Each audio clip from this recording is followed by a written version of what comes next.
Liverpool are going to sign Florian Wirtz. That's what's being reported from some major journalists in the footballing world tonight, that Liverpool are major contenders and favourites to sign one of the most exciting young footballers in world football. This is absolutely outrageous. This takes Liverpool onto a whole different planet when we talk about them going for the Champions League, the Premier League, major honours next season. And it actually makes them a massive, fearsome contender in the transfer market this summer as well, because they've gone in to have a competition with Man City, with Real Madrid, with Bayern Munich, and it looks like they've stopped all of them signing one of the most exciting young players in the world. We're going to break down what Florian Wirtz joining Liverpool means for Liverpool Football Club, but just some details that we've seen tonight. Some rumours that were happening on Twitter for the last couple of days where you never paid too much attention until, you know, loads of journalists are rebuilding an article and building something out of it like they have done tonight. But I saw for the last couple of days reports that Arne Slot had impressed Florian Wirtz and his team. I think his family are involved as well that represent him, that he's been looking at houses in the northwest and not to join Man City, but obviously to join Liverpool, and the fact that he wants to link up with Frimpong, which is a deal which is nearly done. I've talked about that on this channel as well, and the fact that the Frimpong deal could actually be leverage for Liverpool to sign another Bayer Leverkusen asset, which is massive in his own right, and a massive testament to the genius of the FSG model, signing Frimpong early, signing him in a competitive way that makes other players sit up, take notice, and want to be part of what's happening at Liverpool, particularly both in the same club, which is interesting. The conversation between Wirtz and Liverpool coach Arne Slot is said to have been a decisive factor. This is from a major report today.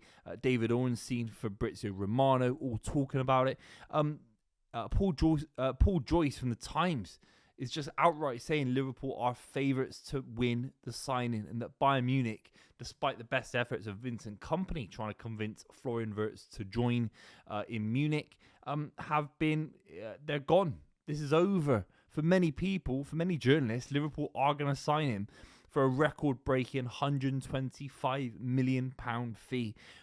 Let's just start off with that, because it sounds like a lot of money. But when Liverpool spent 75 million quid on Van Dijk all those years ago, Alisson for 75 million pounds, at the time there were question marks about it. There were some fans thought it was an issue.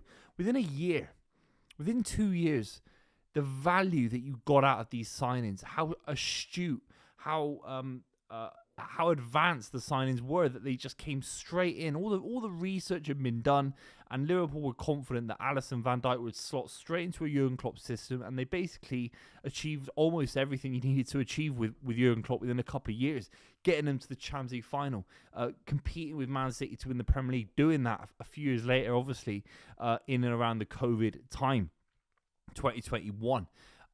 Absolutely outrageous. So when I say Florian Wirtz for £125 million, we can all agree the money in football is crazy. But relative to 150 million that Barcelona have spent on Coutinho back in the day and Dembele back in the day, which weren't great signings, they've been loaned out, they were shipped out, it didn't work. Griezmann's Barcelona didn't work. There's been loads of signings for that kind of 150 kind of ballpark figure, and it hasn't worked out. But with Liverpool, you think if they're going to spend £125 million, they're confident that he can fit in. And Arne Slot is happy that this deal will work. There's a great track record of this kind of record-breaking fee for Liverpool working. When they tried to sign Caicedo for £100 million, when Chelsea did it, we were all a little bit confused. Obviously, he's turned into one of the best defensive midfielders in the league by a country distance. I mean, he's right up there with the best in Europe, in my honest opinion, Caicedo. But we did question it, because the Chelsea model, we just don't know enough about it. We don't know enough about Todd Boehly. But with Liverpool, you feel that if they'd signed him for £100 million, it would have worked. It was the right signing for Liverpool. Similarly, for all the big money transfers in this Liverpool side, and there are quite a few, maybe Darwin Núñez is the one that didn't quite work out. And I'd say he was the right idea. Great energy, good finisher in Portugal, good goal record. Hasn't worked out. So long story short, I feel like Florian Wirtz coming to Liverpool, I think about it, £125 million.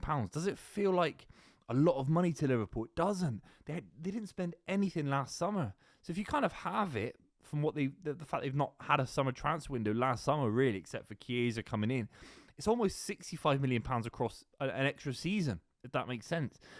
So they've got this kind of backlog of money that they can spend. It doesn't feel like they've already spent £500 million. I mean, Man City spent £200 million in January. And if Florian Wirtz, who was very, very close by the looks of things to be joining Manchester City, that would feel maybe excessive, even though De Bruyne has to be replaced, of course. Maybe someone like Jack Grealish has to be replaced, Bernardo Silva.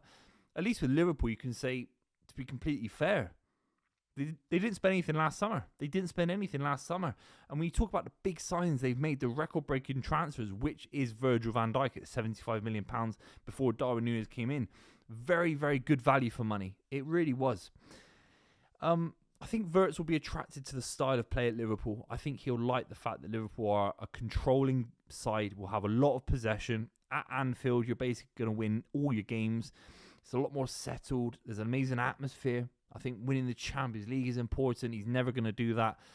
He's never going to do that at Leverkusen, with all due respect. And I think he would have looked at Bayern Munich and thought, actually, Bayern's record in the Champions League has been really poor since they won it in 2020 with Lewandowski. Kind of COVID era against a PSG side that faltered really on the night in the Champions League final. I think he'll be thinking, I don't think Bayern Munich are going to win the Champions League anytime soon. Maybe they keep winning league titles. Maybe they get close with Harry Kane. I don't know the future of Harry Kane. But ultimately, Liverpool are stable. They've got a manager that's got a long-term view, I think, of staying at Liverpool. He's already had success as well, winning the Premier League title. Winning the Premier League is, I'd say, 3 times more important than the Bundesliga, just because of how competitive it is. You know, in the last 10 years, we've had City, Chelsea, Leicester City, Liverpool, Arsenal have been in a title race as well, all going for the Premier League. You know, Bayern Munich or Leverkusen, and it's not going to be Leverkusen next season, so it's going to be Bayern Munich. I think he'll be thinking of that as well. The competitive nature of the Premier League that Liverpool sit on top of will be a juicy factor for Florian Wirtz. This is a big statement. I'm just going to wrap up with this because Van Persie went to Manchester United. He going to Manchester United stopped Man City winning the Premier League that season with Mancini in his third season at the club. Eric Cantona from Leeds United, that derailed a massive football club. It happens all the time. Even most recently, Erling Haaland coming to Manchester City. If Real Madrid were interested at the time, they had Joselu and they were trying to get Mbappe through the door. If Mbappe had gone to Real Madrid, their fortunes change. If Haaland had gone to Bayern Munich, their fortunes change massively as well. So sometimes a transfer can actually just stop another side improving, and it's like a chess match. It's more about transfer chess match games than anything else as well. I think Florian Wirtz will hit the ground running. I think he will score a lot of goals from that midfield. He'll like playing with Gravenberch. He'll like playing with McAllister. Obviously like playing with Salah. He's got bundles of goals in his game as well. You feel that with Liverpool, there's always space for a goal-scoring midfielder. And Liverpool fans are going to love that, of course. But there is something that I think it makes sense from a transfer point of view. His age, I think it makes sense for what he wants in his ambitions. This is one of the brightest sparks in world football. Like world football. Playing at Liverpool, it's a big testament to where they are as a football club. They're competing with Real Madrid. They're competing with Bayern Munich and Manchester City for big transfers now. You have to say fair play. I think it takes a lot of the strength away from Manchester City. Who are Man City going to go for now to replace Kevin De Bruyne? Does it set Man City back another season in terms of that replacement? It's a very interesting debate. Make sure you subscribe to the channel if you're new. Florian Wirtz joining Liverpool by all accounts. Leave your comments down below. And I'll see you very, very soon.